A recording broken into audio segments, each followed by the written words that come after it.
Hello दोस्तों, नमस्कार। स्वागत है आपका इस वीडियो के अंदर।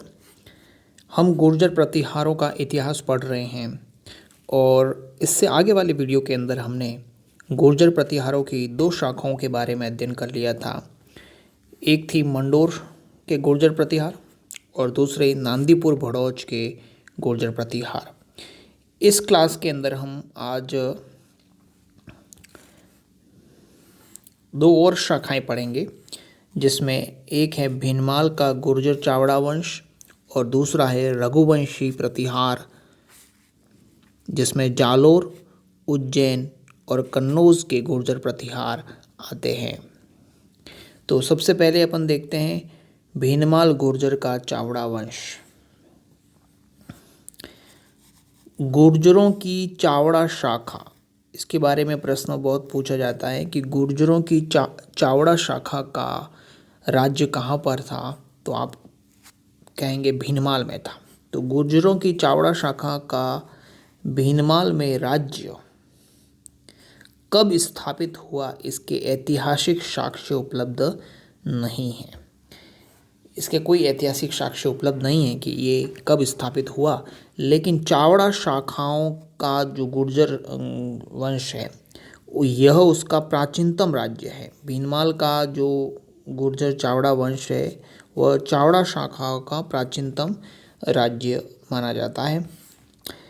इस चावड़ा वंश की राजधानी भीनमाल थी, जो वर्तमान जालोर में स्थित है। भीनमाल थी। प्राचीन काल में भीनमाल को रत्नमाल, पुष्यमाल, भीलमाल और श्रीमाल नाम से जाना जाता था। 641 ईस्वी में वैनसांग यहाँ पर आया था। चीनी यात्री, जिन्हें यात्रियों का राजकुमार भी कहा जाता है, वो 641 ईस्वी में भीनमाल की यात्रा की थी और उसने भीनमाल के गुर्जर राज्य को कुचीलो कहा था। भीनमाल के गुर्जर राज्य को क्या बोला था? कुचीलो कहा था। वही इसकी राजधानी भीनमाल के लिए उसने पीलो मोलो शब्द का प्रयोग अपनी पुस्तक सीयूकी में किया था। और उसने यह भी बताया था कि वैनसांग ने यह भी बताया था कि ये जितने भी गुर्जर है, चावड़ा गुर्जर है, ये क्षत्रिय वंशज है, स्थानीय क्षत्रियों के वंशज है। स्थानीय क्षत्रियों के, ये कोई विदेशी जातियों के वंशज नहीं है या विदेशी जातियों की संतानें नहीं है, बल्कि ये एक जो है ये स्थानीय जातियों के क्षत्रियों के वंशज है और ये बौद्ध धर्म को मानते थे, ऐसा वैनसांग का कहना है।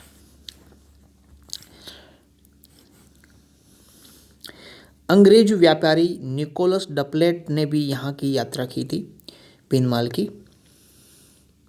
ठीक है, बस इसके आगे देखिए।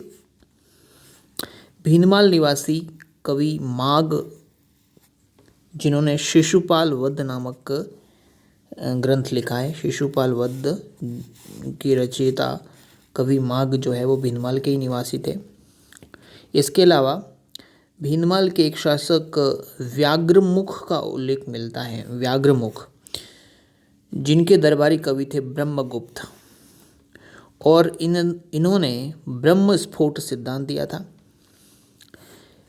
और ब्रह्मगुप्त ने ही गणित विषय पर खंडन खाद्यक ग्रंथ भी लिखा है। ब्रह्मगुप्त, जो कि व्याघ्रमुख, भीनमाल के राजा व्याघ्रमुख के दरबारी कवि हैं, इन्होंने ब्रह्म स्फोट सिद्धांत दिया तथा गणित पर खंडन खाद्य ग्रंथ भी लिखा। तो भीनमाल का जो गुर्जर चावड़ा वंश है, इसके बारे में यही जानकारी हम यहाँ पर उपलब्ध है। मुख्य रूप से यही जानकारी है। आगे हम देखते हैं रघुवंशी प्रतिहार। रघुवंशी प्रतिहारों ने सबसे पहले चावड़ों से भीनमाल का राज्य छीना। चावड़ों से भीनमाल का राज्य छीना। उसके बाद में अपने राज्य का विस्तार आबू, जालोर, उज्जैन, कन्नौज में किया। अतः कन्नौज के गुर्जर प्रतिहार कहलाए, क्योंकि उनका राज्य विस्तार जो है वो कन्नौज तक फैल गया, इसीलिए इनको कन्नौज के गुर्जर प्रतिहार कहलाए। बाकी मूल रूप से ये जालोर के ही है। इस वंश की शाखा का उद्भव संभवतः मंडोर से माना जाता है। मंडोर से माना जाता है, मंडोर से ही इनकी उत्पत्ति हुई है ऐसा माना जाता है। मंडोर वाली शाखा से ही इनका संबंध रहा होगा ऐसा, लेकिन इसकी कोई पुख्ता सबूत उपलब्ध नहीं है। आगे हम देखते हैं रघुवंशी प्रतिहार। इसमें जालोर, उज्जैन और कन्नौज की शाखा का प्रारंभ नागभट्ट प्रथम से होता है। नागभट्ट प्रथम। जालोर, अवंती, अवंती मतलब उज्जैन, और कन्नौज के प्रतिहारों की नामावली का प्रारंभ नागभट्ट प्रथम से होता है। इसे नागावलोक के नाम से भी जाना जाता था। नागावलोक के नाम से भी जाना जाता था तथा इसके दरबार को, नागभट्ट प्रथम के दरबार को नागावलोक का दरबार कहा जाता था। नागभट्ट प्रथम के दरबार को नागावलोक का दरबार कहा जाता था तथा जालोर, अवंती और कन्नौज की जो प्रतिहार है उनकी नामावली कहाँ से शुरू होती है? शुरू कहाँ से होती है? नागभट्ट प्रथम से, और इसके दरबार को नागावलोक का दरबार कहा जाता था। ग्वालियर प्रशस्ति में नागभट्ट प्रथम को नारायण या नारायण का अवतार और त्रैलोक्य रक्षक और मलेच्छों का नाशक कहा गया है ग्वालियर प्रशस्ति में, क्योंकि इसने अरब सेना को सिंधु नदी के पश्चिम में खदेड़ दिया था। अरबों से होने वाले जितने भी आक्रमण होते थे उसमें अरबों की सेना को सिंधु नदी के पश्चिम में खदेड़ दिया। इस वजह से ग्वालियर प्रशस्ति में इसको नारायण की उपाधि या नारायण का अवतार या त्रैलोक्य रक्षक या मलेच्छों का नाशक कहा गया है। मलेच्छ मतलब अरब। इस समय जब ये आक्रमण हुआ नागभट्ट प्रथम के समय, अरबों की सेना का नेतृत्व कौन कर रहा था? जुनैद खां। अरब सेना का नेतृत्व करता कौन था? जुनैद खां। मलेच्छ कौन थे? ये अरब के थे। ठीक है, तो मलेच्छों को मारा, मलेच्छों का नाश किया, इसलिए इनको मलेच्छों का नाशक कहते हैं। मलेच्छों से रक्षा की, इसलिए इसको नारायण की उपाधि या नारायण का अवतार या त्रैलोक्य रक्षक भी कहा गया है। ठीक है, जब ये अरबों से नागभट्ट प्रथम लड़ रहा था तो उसमें राष्ट्रकूट शासक दंती दुर्ग ने इसका सहयोग किया था और दोनों ने मिल करके बाद में इस विजय के उपलक्ष्य में हिरण्यगर्भ महादान समारोह आयोजित किया था। इस विजय के उपलक्ष्य में हिरण्यगर्भ महादान समारोह आयोजित किया था। आगे है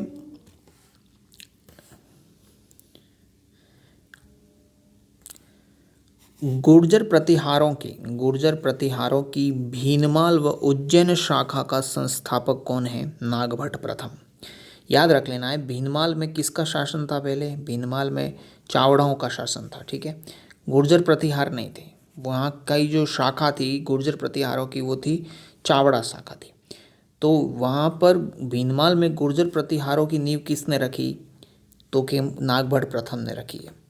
गुर्जर प्रतिहारों की जो उज्जैन शाखा है वहाँ पर भी उज्जैन शाखा में भी जो संस्थापक है वो कौन है? वो नागभट्ट प्रथम है। ये याद रख लेना है।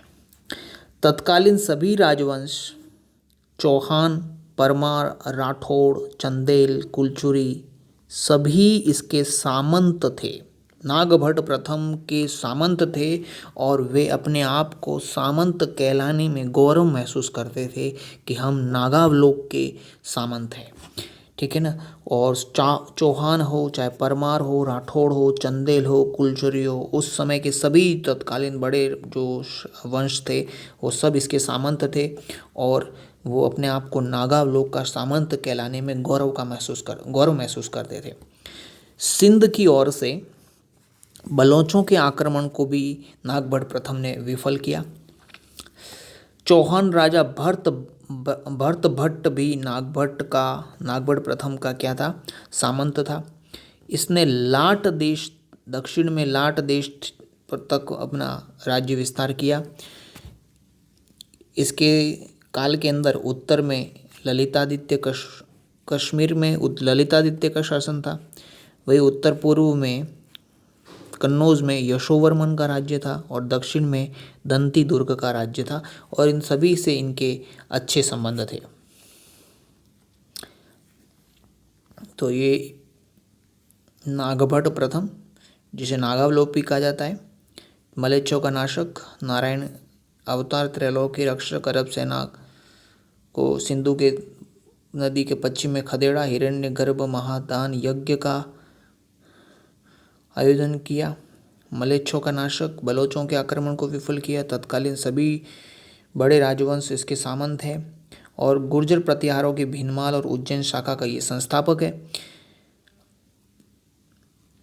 आगे नेक्स्ट है, इसके बाद में आते हैं राजा महाराज ककुत्स जिसको कक्कुक भी कहा जाता है। इसी प्रकार के दो राजा और हुए हैं, ध्यान रखें। कक्कुक, यह है कक्कुक, और मंडोर शाखा के अंदर दो राजा हुए हैं जिनके नाम मिलते जुलते हैं। एक है कक्क और यह है कक्कुक है। ये कक्कुक है, जबकि वो है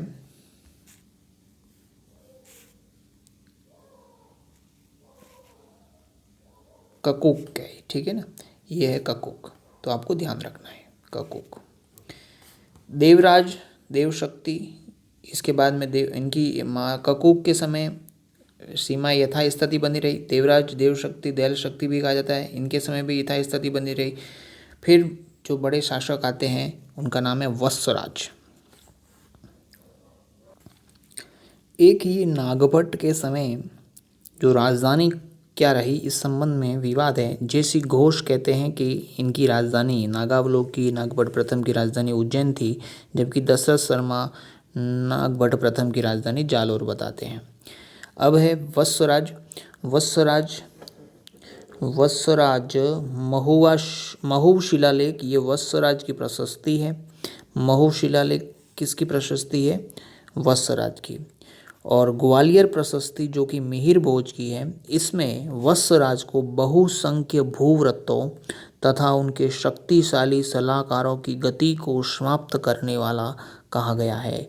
मिहिर भोज की ग्वालियर प्रशस्ति में वत्सराज को क्या कहा गया है? बहुसंख्यक भूव्रतों तथा उनके शक्तिशाली सलाहकारों की गति को समाप्त करने वाला कहा गया है। वत्सराज के समय उनके दरबारी कवि थे उद्योतन सूरी, जिन्होंने कुवलयमाला नामक ग्रंथ लिखा है 778 ईस्वी में। और वत्सराज को इस उद्योतन सूरी द्वारा लिखित कुवलयमाला में रणहस्तिन कहा गया है। रणहस्तिन किसको कहा गया है? वत्सराज को कहा गया है। किस पुस्तक में कहा गया है? कुवलयमाला में कहा गया है। और कुवलयमाला किसने लिखा है? उद्योतन सूरी ने, जो कि किसके दरबारी कवि है? वत्सराज, ठीक है ना। और वत्सराज की राजधानी उस समय क्या थी? जालोर थी। नेक्स्ट है, वत्सराज के कार्यकाल के अंदर ही जीनसेन, एक जैन मुनि थे, जीनसेन जैन मुनि, जिन्होंने हरिवंश पुराण लिखा है, और इन्होंने वत्सराज की राजधानी जालोर बताई है। और जालोर के अधीन ही था अवंती। राजधानी क्या थी? जालोर, और अवंती इस जालोर के अधीन था। अवंती मतलब उज्जैन। उज्जैन किसके अधीन था? जालोर के अधीन था, ठीक है। ऐसा हरिवंश पुराण में जीनसेन जी बताते हैं। वत्सराज के समय में ही ओसिया के, जोधपुर के अंदर जो ओसिया के जो जैन मंदिर है, वो उसमें विशेष रूप से महावीर मंदिर है, वो वत्सराज के कार्यकाल के अंदर ही निर्मित हुआ है। ये याद रखना है आपको। नेक्स्ट है, वत्सराज के कार्यकाल में त्रिपक्षीय संघर्ष या त्रिकोणात्मक संघर्ष की शुरुआत हुई। तो आपको ध्यान रखना है कि त्रिकोणात्मक संघर्ष या त्रिपक्षीय संघर्ष की शुरुआत किसने की थी? वत्सराज ने की थी। और क्या है ये त्रिकोणात्मक संघर्ष, जो लगभग 1.5 सदी तक चला था, 1.5 सदी तक ये चला था और इसकी शुरुआत वत्सराज के समय में हुई थी।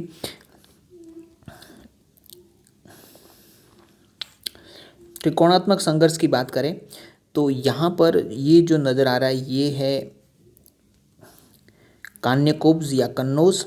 और इस कन्नौज को प्राप्त करने के लिए पाल शासक, बंगाल के जो पाल शासक थे उनके, और दक्षिण के राष्ट्रकूट शासक, राष्ट्रकूटों को मान्यखेत भी कहा जाता था, तो राष्ट्रकूट शासक और पाल शासक और उत्तर पश्चिम में मौजूद गुर्जर प्रतिहार शासकों, इन तीनों के बीच में कन्नौज को प्राप्त करने के लिए, कन्नौज को जीतने के लिए जो संघर्ष हुआ, लंबे समय तक चला ये युद्ध, जो पाल, राष्ट्रकूट और गुर्जर प्रतिहारों के बीच में जो चला, उसी को क्या कहा जाता है? त्रिकोणात्मक या त्रिपक्षीय संघर्ष कहा जाता है। और इस संघर्ष की शुरुआत जो है वो वत्सराज के समय में ही हुई थी। वत्सराज ने पाल नरेश धर्मपाल को पराजित किया, बंगाल के पाल नरेश धर्मपाल को पराजित किया और बिहार व बंगाल पर अधिकार कर लिया। और वत्सराज ने कन्नौज के शासक इंद्रायुध को भी पराजित कर दिया और कन्नौज पर कब्जा कर लिया। अतः वत्सराज को प्रतिहार वंश का वास्तविक संस्थापक कहा जाता है। वत्सराज को प्रतिहार वंश का वास्तविक संस्थापक कहा जाता है क्योंकि इसके काल के अंदर गुर्जर प्रतिहार वंश का सर्वाधिक विस्तार हुआ, इसलिए इनको वास्तविक संस्थापक कहा जाता है।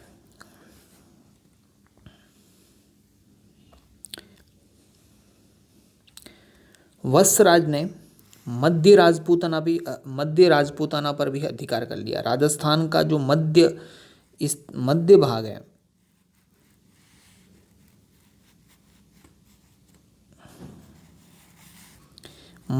है, उसके ऊपर भी अधिकार कर लिया। यहाँ पर एक जाति थी भंडी जाति का यहाँ प्रभाव ज़्यादा था। मध्य राजपूताना पर जो भंडी जाति का प्रभाव था उसको हराया, भंडी जाति को पराजित किया और ये मध्य राजपूताना पर अधिकार कर लिया वत्सराज ने। ऐसा उल्लेख जोधपुर के शिलालेख में मिलता है। राष्ट्रकूटों से युद्ध। दक्षिण भारत में राष्ट्रकूट राजा ध्रुव ने वत्सराज पर आक्रमण किया था। और इस युद्ध में राजा ध्रुव से वत्सराज पराजित हो गया था। ऐसा राधनपुर वनी डिंडोरी अभिलेख में उल्लेख मिलता है। ध्रुव ने बंगाल के धर्मपाल को भी पराजित किया था और इसी राष्ट्रकूट राजा ध्रुव ने धर्मपाल को भी पराजित किया था। वत्सराज को भी पराजित किया था, ध्रुव को भी, धर्मपाल को भी पराजित किया था। तो ये है वत्सराज के कार्यकाल के अंदर जो प्रगति हुई। महू शिलालेख इसी के समय का है। ग्वालियर प्रशस्ति में इसको क्या कहा गया है वो ध्यान रख लेना है। इसको रणहस्तीन कहा गया है। उद्योधन सूरी की पुस्तक में जिन सेन सूरी ने बताया कि इसकी राजधानी जालोर थी और अवंती भी इसके अधीन थी। ओसिया के मंदिरों का निर्माण इसके कार्यकाल में हुआ है। त्रिपक्षीय संघर्ष की शुरुआत इसके कार्यकाल में हुई। मध्य राजपूताना पर अधिकार कर लिया, ध्रुव ने इसको पराजित किया था, ये ध्यान रख लेना है। अब बात करते हैं हम वत्सराज के बाद में जो महत्वपूर्ण शासक आते हैं नागभट्ट द्वितीय। नागभट्ट द्वितीय के दरबार को भी नागावलोक का दरबार कहा जाता है। नागालोक का दरबार कहा जाता है। यह भगवती देवी की भक्ति के लिए तो प्रसिद्ध था और इसने कन्नौज को अपनी राजधानी बनाया। सर्वप्रथम कन्नौज की अपनी राजधानी बताया नागभट्ट द्वितीय ने। कन्नौज को राजधानी बनाया और ये कन्नौज फिर लंबे समय तक, जब गुर्जर प्रतिहार के पतन तक गुर्जर प्रतिहारों की राजधानी बना रहा कन्नौज।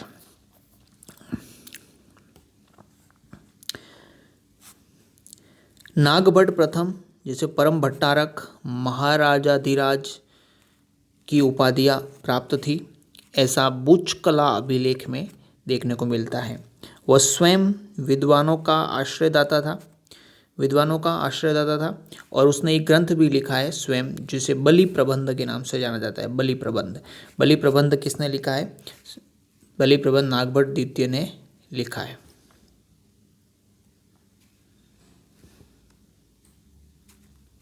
नागभट्ट द्वितीय ने लिखा है। कन्नौज विजय चक्रा युद्ध को पराजित किया। कन्नौज के युद्ध में चक्रा युद्ध को पराजित किया और कन्नौज को राजधानी बनाया, ऐसा ग्वालियर के प्रशस्ति में लिखा हुआ है। इसके अलावा मुंगेर के युद्ध में धर्मपाल को भी पराजित किया, ऐसा बड़ौदा के ताम्रपत्र में लिखा हुआ है। इस प्रकार नागभट्ट प्रथम ने बंगाल के पाल और कन्नौज के आयुध वंश को पराजित किया था। बंगाल के पाल और कन्नौज के आयुध वंश चक्रायुद्ध को पराजित किया था। ये जो चक्रायुद्ध था ये पाल नरेश धर्मपाल का सामंत था। ये क्या है? चक्रायुद्ध सामंत है। तो जब पहले नागभट्ट द्वितीय ने चक्रायुद्ध को पराजित किया और उसके बाद में जब नागभट्ट के ऊपर धर्मपाल ने आक्रमण किया तो नागभट्ट द्वितीय ने धर्मपाल को भी पराजित कर दिया। नागभट्ट द्वितीय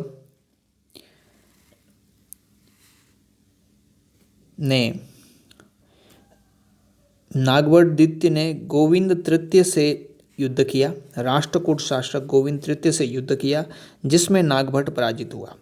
तो प्रश्न आ सकता है कि किस राष्ट्रकूट शासक से नागभट्ट द्वितीय पराजित हुआ? गोविंद तृतीय ने नागभट्ट द्वितीय को पराजित किया था।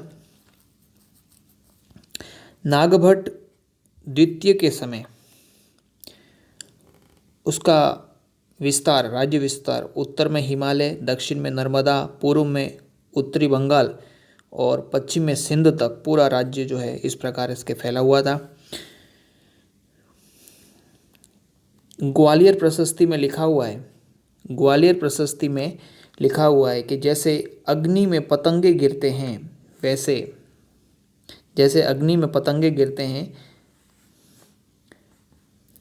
वैसे ही आंध्र, सिंधु, विदर्भ, कलिंग के नरेश नागभट्ट द्वितीय की ओर खींचते चले गए। इतने फटाफट जो है वो नागभट्ट द्वितीय की ओर वो सभी राजा खींचते चले गए, जैसे अग्नि में पतंगे गिरते हैं, ऐसा ग्वालियर प्रशस्ति में लिखा हुआ है।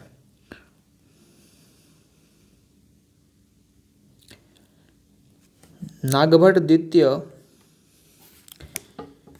मुस्लिम विरोधी था, ऐसा जो है वो कैसे मालूम पड़ता है?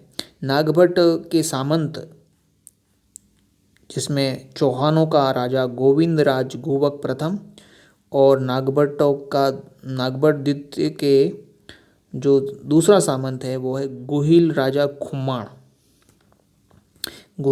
खुमाण और चौहानों का शासक गोविंद राज गुवक प्रथम। इनको जो है नागभट्ट प्रथम ने कहा था मुसलमानों के विरुद्ध युद्ध करने के लिए, दोनों को। ऐसा चौहान राजा गुवक को कहा था, ये प्रबंध कोश में देखने को मिलता है, और खुमान को कहा था, ऐसा खुमान राशों में देखने को मिलता है। क्योंकि गोविंद राज ने मुसलमानों को पराजित किया कई युद्धों के अंदर, खुमान ने भी पराजित किया, इसीलिए इससे मालूम पड़ता है कि नागभट्ट द्वितीय जो है वो मुस्लिम विरोधी नीति अपनाए हुए था और अपने सामंतों को इसी कार्य में लगाया हुआ था। नागभट्ट द्वितीय की मृत्यु के संबंध में विवाद है। चंद्रप्रभु सूरी के अनुसार उनका स्वर्गवास हुआ है। चंद्रप्रभु सूरी जिन्होंने पुस्तक लिखी है प्रभावक चरित्र, उनके अनुसार नागभट्ट द्वितीय की मृत्यु हुई है, जबकि एक अन्य मत के अनुसार गंगा नदी में जल समाधि ले ली थी नागभट्ट द्वितीय ने। ठीक है, तो ये इसके बारे में मत है, आपको ध्यान रख लेना है नागभट्ट द्वितीय के बारे में प्रमुख बातें। ठीक है, आगे देखते हैं।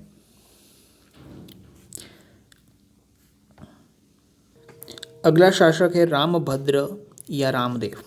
नागभट्ट द्वितीय के बाद में रामभद्र या रामदेव शासक बना, जो कि एक निर्बल शासक साबित हुआ। इसके काल में प्रतिहारों की शक्ति क्षीण हुई बंगाल के देवपाल ने गुर्जर साम्राज्य के बहुत सारे इलाके जिसमें पूर्वी बिहार और उड़ीसा थे उन पर अधिकार कर लिया देवपाल ने। और लेकिन सूर्यदेव की उपासना से रामभद्र के सूर्यदेव की उपासना से उसके एक पुत्र हुआ जिसका नाम था मिहिर भोजदेव। मिहिर भोजदेव, मिहिर का मतलब होता है सूर्य, तो सूर्य देवता के नाम पर ही इसका नाम रखा गया मिहिर भोजदेव, जो कि बड़ा प्रतापी शासक हुआ। और अपने पिता के कार्यकाल में जो सारे राज्य गुर्जरों के जो क्षेत्र देवपाल और दूसरे राजाओं ने जीत लिए थे उनको वापस अपने कब्जे में कर लिया।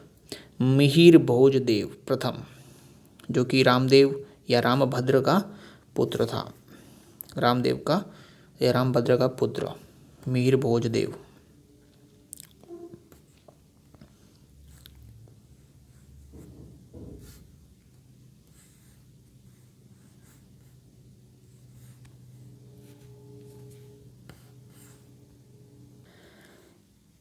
मिहिर भोज प्रथम के कार्यकाल में प्रतिहार शक्ति चरमोत्कर्ष पर पहुंच गई। ध्यान रखना है किस राजा के कार्यकाल में, गुर्जर प्रतिहार शासक के कार्यकाल में प्रतिहार शक्ति चरमोत्कर्ष पर पहुंची थी मिहिर भोज प्रथम। वराह अभिलेख वो इसके इस कार्यकाल का ही है। वराह अभिलेख किसके काल का है? मिहिर भोज के कार्यकाल का है। इसके अलावा ग्वालियर प्रशस्ति सबसे महत्वपूर्ण, मिहिर भोज के कार्यकाल की जो सबसे प्रसिद्ध चीज़ है वो है ग्वालियर प्रशस्ति। ग्वालियर प्रशस्ति में इसकी उपाधि आदि वराह मिलती है। ग्वालियर प्रशस्ति में मिहिर भोज को आदि वराह कहा गया है और चांदी और तांबे के सिक्कों पर भी आदि वराह अंकित मिलता है। वही दौलतपुर के ताम्रपत्र और अभिलेख में, दौलतपुरा के ताम्रपत्र और अभिलेख में मिहिर भोज का नाम प्रभास मिलता है। प्रभास। राज तिरंगिणी, जो कि कल्हण के द्वारा कश्मीर के इतिहास पर लिखी हुई पुस्तक है, इसमें भी मिहिर भोज की उपलब्धियों का वर्णन किया गया है। मिहिर भोज की उपलब्धियों का वर्णन राज तिरंगिणी के अंदर भी इसका वर्णन है। मिहिर भोज के कार्यकाल में अरब यात्री सुलेमान ने भारत की यात्रा की थी और सुलेमान ने मिहिर भोज के बारे में कहा था कि यह भारत का सबसे शक्तिशाली शासक है और अरबों का शत्रु है, इस्लाम की दीवार है। ठीक है ना, इस्लाम की दीवार है, अरबों का शत्रु है और भारत का सबसे शक्तिशाली शासक है। और उसने मिहिर भोज की अश्व सेना की सर्वाधिक प्रशंसा की थी। ठीक है, तो कौन सा यात्री आया था? सुलेमान। किसके कार्यकाल में? मिहिर भोज के कार्यकाल में। और उसने कहा था कि यह भारत का सबसे शक्तिशाली शासक है, अरबों का शत्रु और इस्लाम की दीवार, और अश्व सेना की इसकी प्रशंसा की है। इसके अलावा देवगढ़, आहार और ऊना के अभिलेखों में मिहिर भोज की भी ये उपाधियाँ मिलती है। परम भट्टारक, महाराजाधिराज, परमेश्वर, ये इनकी उपाधियाँ मिलती है। इसके शासन की बात करें तो उत्तर में हिमालय, पूर्व में बंगाल, पश्चिम में सिंधु और दक्षिण में नर्मदा तक इनका राज्य फैला हुआ था।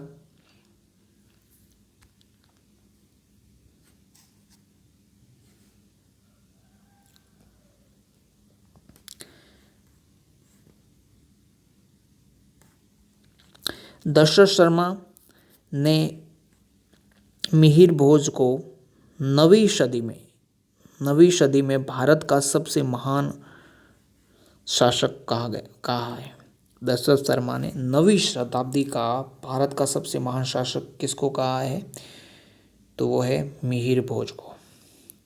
मिहिर भोज ने एक और महत्वपूर्ण कार्य किया, वो ऋषि देवल और मेघातिथि ये विद्वान हैं। इन विद्वानों से परामर्श के बाद में अरबों के द्वारा जो मुस्लिम बनाए गए भारतीय लोग थे, उन भारतीयों को पुनः क्या बनाया? हिंदू बनाया। भारतीयों को मिहिर भोज ने क्या बना दिया, हिंदू बना दिया। किसकी सलाह से, ऋषि देवल और मेघातिथि की परामर्श के बाद में जो मुस्लिम बनाए गए थे लोग थे अरबों के द्वारा, उनको पुनः हिंदू बनाया। तो ये है मिहिर भोज के द्वारा जो के कार्यकाल के अंदर प्रतिहारों की शक्ति चरमोत्कर्ष पर थी, वो किस प्रकार से थी देखिए यहाँ पर। मिहिर भोज के कार्यकाल के अंदर जो राजा और राज्य उसके अधीन थे,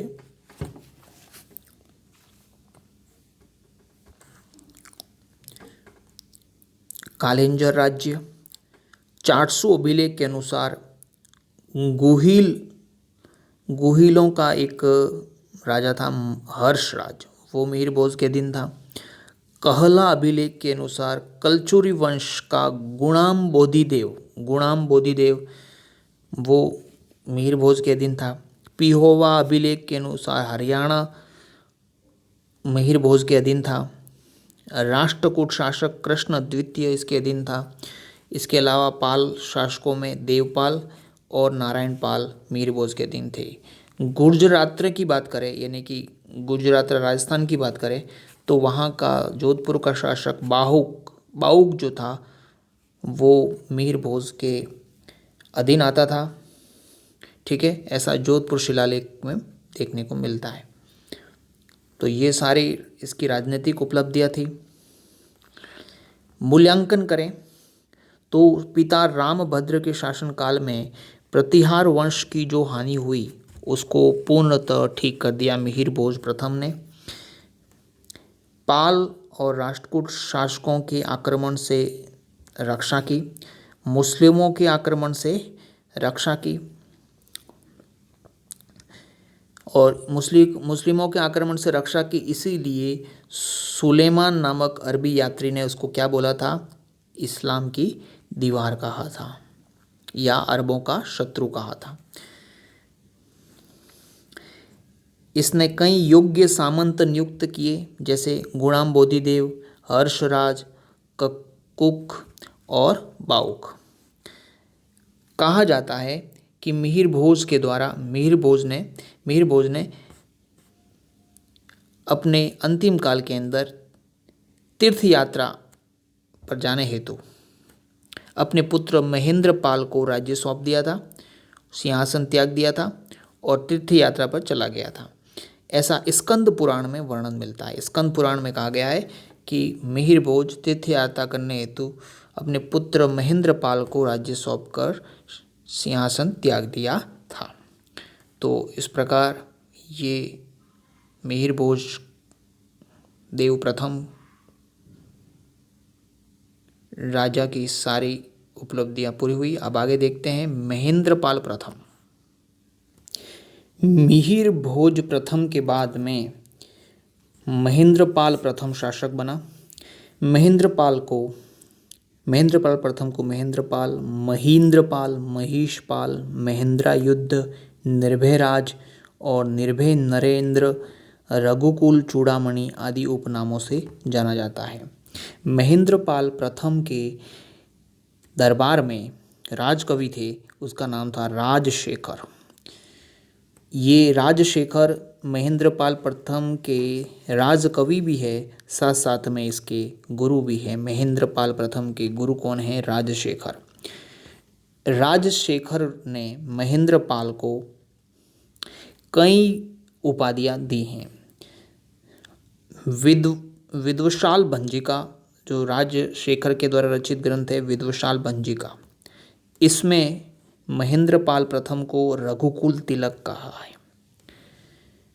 दूसरी पुस्तक कपूर मंजरी में इसे महाराष्ट्र चूड़ामणि कहा है।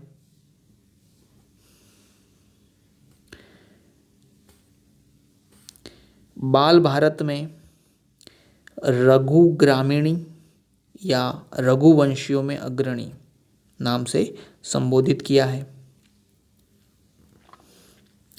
इसके अलावा राजशेखर ने काव्य मीमांसा, बाल रामायण, हर विलास और भुवन कोश नामक पुस्तकें भी ग्रंथ भी लिखे हैं।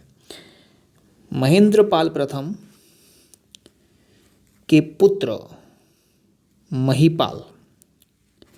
बाल भारत नामक जो ग्रंथ है उसमें महेंद्रपाल प्रथम के पुत्र महिपाल को रघुवंश मुक्तामणि और आर्यावर्त का महाराजाधिराज कहा है।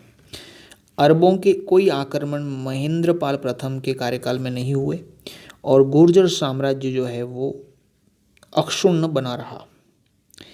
बी एन पाठक नाम के जो विद्वान हैं वो ये कहते हैं कि महेंद्रपाल प्रथम अंतिम महान हिंदू शासक था। अंतिम महान हिंदू शासक था, ये बी एन पाठक का कथन है। तो महेंद्रपाल प्रथम के दरबार के अंदर राजकवि राजशेखर रहते थे, वो इनके गुरु भी थे और इन्होंने महेंद्रपाल को विद्वशाल भंजिका में तो रघुकुल तिलक, कर्पूर मंजरी में महाराज चूड़ामणि और बाल भारत के अंदर रघु ग्रामीणी या रघुवंशियों का अग्रज कहा है। इसके अलावा राजशेखर ने और भी पुस्तकें लिखी हैं जैसे काव्य मीमांसा, बाल रामायण, हरविलास और भुवन कोश। ठीक है। और बी एन पाठक ने महेंद्रपाल प्रथम को अंतिम हिंदू शासक कहा है। इसके कार्यकाल में गुर्जर साम्राज्य पर कोई अरबों के आक्रमण नहीं हुए और गुर्जर साम्राज्य अक्षुण्ण बना रहा। महेंद्रपाल प्रथम के बाद भोजदेव द्वितीय शासक बना। भोजदेव द्वितीय के बाद में महिपाल प्रथम शासक बना और महिपाल प्रथम के कार्यकाल के अंदर भी राजशेखर जो है वो राजकवि बने रहे और राजशेखर ने महिपाल प्रथम को रघुकुल मुकुटमणि और आर्यावर्त का महाराजाधिराज कहा है। ये हमने पहले भी देख लिया, अभी यहाँ पर देखा था हमने। महेंद्रपाल प्रथम के पुत्र, ठीक है ना, रघुवंश मुक्तामणि और आर्यावर्त का महाराजाधिराज कहा है। ठीक है, महिपाल प्रथम। और राजशेखर ने एक और ग्रंथ लिखा है, वो ध्यान रख लेना है, प्रचंड पांडव। महिपाल प्रथम के कार्यकाल की जो सबसे बड़ी विशेषता वो ये है कि इसके कार्यकाल में अरबी यात्री अल मसूदी भारत आया था और अल मसूदी ने महिपाल प्रथम को अल मसूदी ने क्या कहा है, बौर या बोरा कहा है। ये शब्द याद रख लेना है, बौर या बोरा किसने कहा है, तो बौर या बोरा महिपाल प्रथम को अल मसूदी ने कहा था। अल मसूदी ने महिपाल प्रथम को बौर या बोरा कहा था और अल मसूदी ने राष्ट्रकूट शासकों के लिए बलहर शब्द का प्रयोग किया है। बलहर शब्द का प्रयोग अल मसूदी ने किसके लिए किया है, राष्ट्रकूट शासकों के लिए किया है और महेंद्रपाल प्रथम को बौर या बोरा कहा था। महिपाल प्रथम के बाद में महेंद्रपाल द्वितीय शासक बना, फिर देवपाल, फिर विनायकपाल देव प्रथम। इसके काल की एक ही विशेषता है कि इसके काल में हरिसेन ने वृहत कथा कोश की रचना की। फिर महिपाल द्वितीय आते हैं। महिपाल द्वितीय, इसके कार्यकाल के अंदर ये कहा जाता है कि ऊषा मंदिर जो बयाना के अंदर स्थित है वहाँ पर प्रस्तर अभिलेख है। उस प्रस्तर अभिलेख में महारानी चित्रलेखा द्वारा विष्णु मंदिर बनवाए जाने का उल्लेख मिलता है और ये विष्णु मंदिर जो है वो महिपाल द्वितीय के कार्यकाल में बना था, ऐसा उस प्रस्तर अभिलेख में लिखा हुआ है। फिर विजयपाल, और विजयपाल के बाद में शासक बनते हैं राज्यपाल। राज्यपाल के कार्यकाल की सबसे बड़ी विशेषता है कन्नौज पर मोहम्मद गजनवी का आक्रमण। मोहम्मद गजनवी का आक्रमण किसके कार्यकाल में हुआ, राज्यपाल के कार्यकाल के अंदर हुआ। 20 दिसंबर 1018 ईस्वी के अंदर जो है वो मोहम्मद गजनवी के द्वारा कन्नौज पर आक्रमण हुआ था राज्यपाल के कार्यकाल में। फिर इसके बाद में जो राजा हुए हैं वो त्रिलोचन पाल के कार्यकाल की बात करें तो त्रिलोचन पाल के कार्यकाल में इसकी राजधानी कन्नौज नहीं थी। इसकी राजधानी जो है वो कन्नौज नहीं है, अब उसकी राजधानी है वो बारी है, ऐसा अलबरूनी कहता है। अलबरूनी के अनुसार त्रिलोचन पाल की राजधानी कन्नौज न होकर के बारी थी और बारी रामगंगा और सरयू के संगम के निकट स्थित रामगंगा जो है बारी जो है वो रामगंगा और सरयू के संगम के निकट स्थित स्थान है, ठीक है ना। तो इसकी राजधानी कन्नौज ना होकर के बारी है, ऐसा अलबरूनी कहता है। त्रिलोचन पाल के बाद में अंतिम गुर्जर प्रतिहार शासक जो हुआ वो है यशपाल। गुर्जर प्रतिहारों का अंतिम शासक कौन था? यशपाल। और इसके काल में गढ़वाल, याद रख लेना है, बहुत इंपॉर्टेंट प्रश्न है ये। गढ़वाल महीचंद्र के पुत्र चंद्रदेव ने, किसने? चंद्रदेव ने 1093 में कन्नौज को छीनकर उसके अस्तित्व को समाप्त कर दिया। कन्नौज को किसने छीना? चंद्रदेव ने। किससे छीना? यशपाल से। कौन सा शासक था वो? गढ़वाल शासक था, ठीक है ना। कब छीना था? 1093 में, ठीक है। और उसके अस्तित्व को समाप्त कर दिया। वही विक्रमी संवत 1200 के आसपास नाडोल के शासक रामपाल चौहान ने, नाडोल के शासक कौन थे? रामपाल चौहान। रामपाल चौहान ने मंडोर से प्रतिहारों, मंडोर जो है वो प्रतिहारों से छीन लिया। नाडोल के शासक रामपाल ने मंडोर जो है प्रतिहारों से छीन लिया और उसमें मंडोर का शासक कौन था? सहजपाल। सहजपाल ने सहजता से ही अपना शासन किसको दे दिया? रामपाल चौहान को दे दिया, जो नाडोल का शासक था, ठीक है। तो प्रतिहारों से अंत में राज्य किसने छीन लिया है? रामपाल चौहान ने, ठीक है ना, सहजपाल से। और इसी के साथ ये गुर्जर प्रतिहारों की कन्नौज शाखा, यानी कि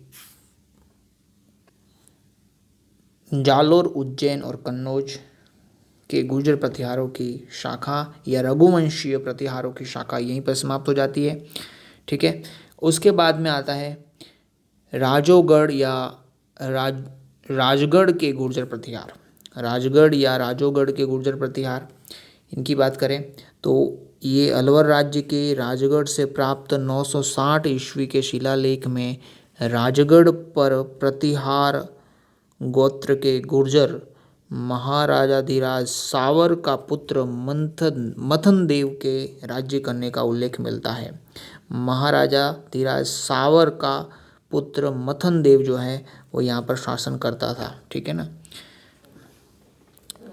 यहाँ ये किससे मालूम पड़ता है? राजोगढ़ से जो शिलालेख प्राप्त हुए उससे ये मालूम पड़ता है। और यह मथन देव जो थे वो कन्नौज के रघुवंशी प्रतिहार के सामंत थे। ये सामंत थे।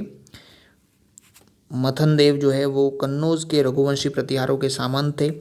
बहलोल लोदी के समय तक ढूंढाड़ और माछेड़ी में भी गुर्जर रहते थे और वो बड़ गुर्जर कहलाते थे, ठीक है। आगे हम बस इसके पतन की चर्चा करते हैं। गुर्जर प्रतिहारों के पतन के क्या कारण थे? तो प्रमुख जो सबसे बड़ा कारण था वो ये था कि सामंतों को स्वयं की सेना रखने की छूट दे दी गई।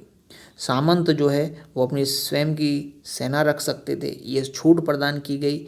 ऐसी उदार नीतियाँ अपनाई गई। उत्तर मतलब लास्ट वाले जो राजा थे उन्होंने, बाद वाले राजाओं ने इस प्रकार की जो नीति अपनाई, सामंतों को छूट प्रदान कर दी अपनी सेना रखने की, इससे सामंत शक्तिशाली हो गए। और इसके दूसरा कारण यह है कि विदेशी आक्रमण के समय छोटे छोटे प्रांतों के स्वतंत्र शासक एक नहीं हो सके। छोटे छोटे प्रांतों के शासक जो है वो विदेशी आक्रमण के समय एक नहीं हो पाए और इस वजह से गुर्जर प्रतिहार वंश का पतन हो गया।